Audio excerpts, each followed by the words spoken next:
Now, this third method is a very important method, क्योंकि ये इसलिए सीखना जरूरी है क्योंकि ये अपन मैक्सिमम क्वेश्चंस जिनकी कोफिशिएंट्स आप x और y के a या b a square minus B square a cube minus B cube means variable होते हैं, नंबर्स नहीं होते, उनमें ये वाला मेथड बड़ा इजीली आप कर सकते हैं. But for this you have to remember, you have to learn the formula.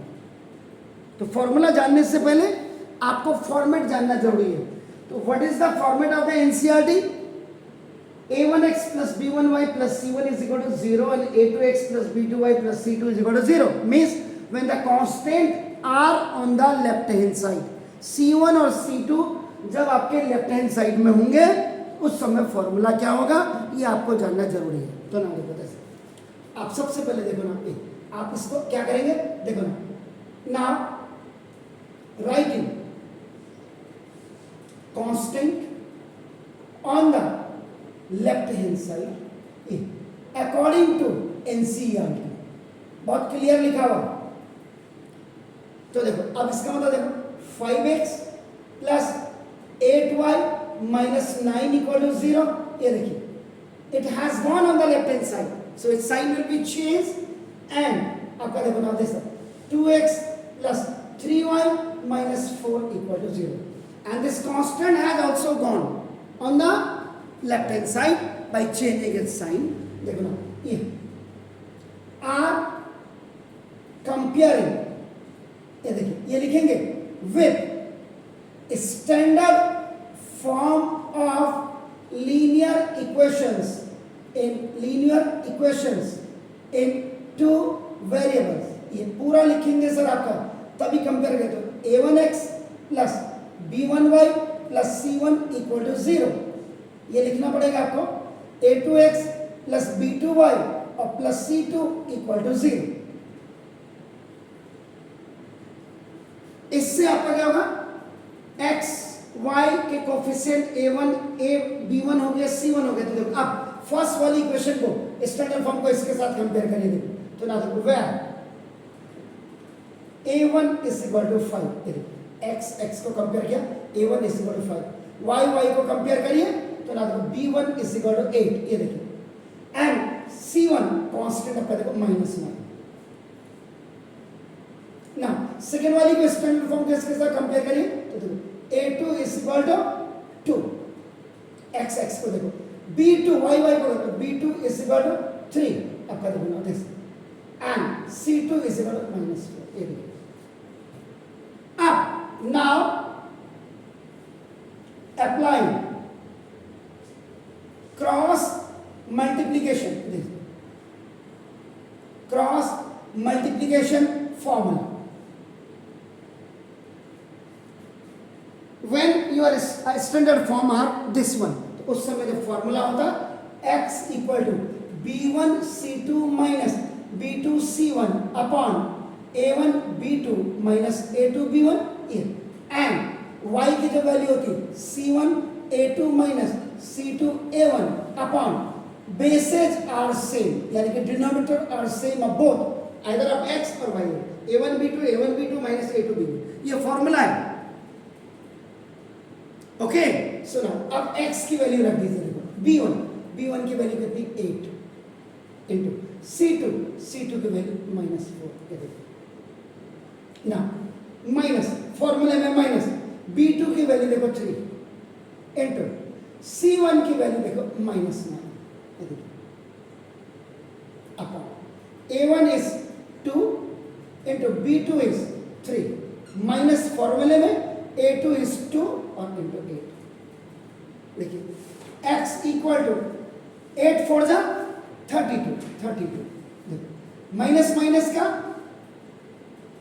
Plus, ठीक है सर, और यहां प्लस माइनस ये माइनस, डोंट फॉरगेट ना. देखो जैसे प्लस माइनस का वही मैं देख रहा था, आप मुझे टोकोगे 2 3 जा 6 और माइनस दिस इज 8 2 जा, ठीक है. चेक कर लीजिए कहीं गड़बड़ तो नहीं है, मुझे तो गड़बड़ लग रहा. मुझे गड़बड़ लग रहा है, आप गर्दन कुछ भी हिलाओ। सर A1 कितना है? 5। ये देखो यहाँ पे देखो ना, तभी तो मैंने यहाँ नजर होनी चाहिए। देखो 5 और इंटू 3, ये देखो A1 B2, A1 B2, ये माइनस फॉर्मूला B2 2 और into 8।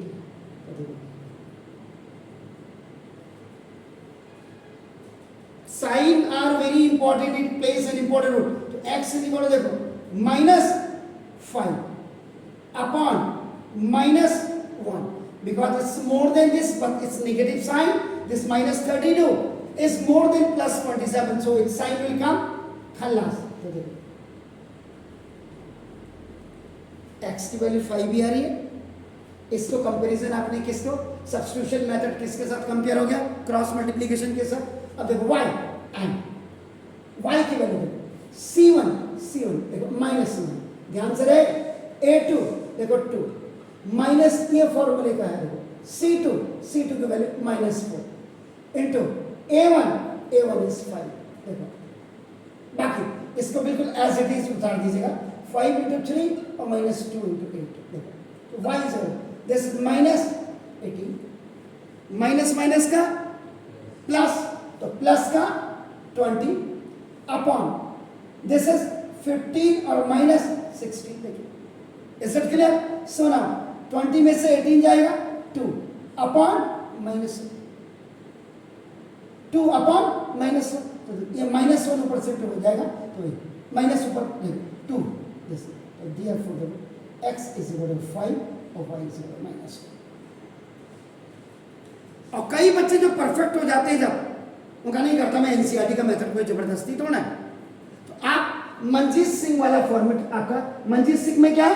Constant is on the right side, तो ये फॉर्मूला बिल्कुल अपोजिट हो जाता है। देखो जो पीछे है उसको आगे लिख देना, जो आगे है उसको पीछे लिख देना। तो x is equal to B2C1 minus B1C2 upon, इसमें कोई भी तब्दीली नहीं है, there is no change on this A1 B2 minus A2 B। और y वाले में देखो ये आगे आ जाएगा, इट विल गो बिहाइंड, तो देखो C2 A1 minus C1 A2 upon no change A1 B2 और माइनस A2 B1। ये समझना बच्चे को जरूरी है, खाली क्लास पास नहीं होना चाहिए। 100 मार्क्स ले आए आप, कोई फायदा नहीं उसका, 99 ही आए, लेकिन नॉलेज पक्की हो, 100 से ऊपर की हो तो देखो। तो मैं क्या कहता हूँ बच्चों को, अगर मुझे कोई कहे कि सर आप कौन सा फॉर्मूला यूज करेंगे, मैं कहूँगा इसको, क्योंकि सारे बच्चे तो इसी से जा रहे हैं, इससे तो मैं थोड़ा सा अलग से डिफरेंट होना चाहूँगा, समझ रहे? तो you have to decide it whenever you are using this cross multiplication method, either this format is there and this format is there, so in that case you have to go for the constant, either the constant are kept on the left hand side or right hand side, so according to that you have to use the formula. When the constant are on the left hand side, so this formula will use, and when constant are on the right hand side, so this formula will be used. Is it clear? Fine, so do please. Fine. अगर हम मंजीत सिंह वाला करेंगे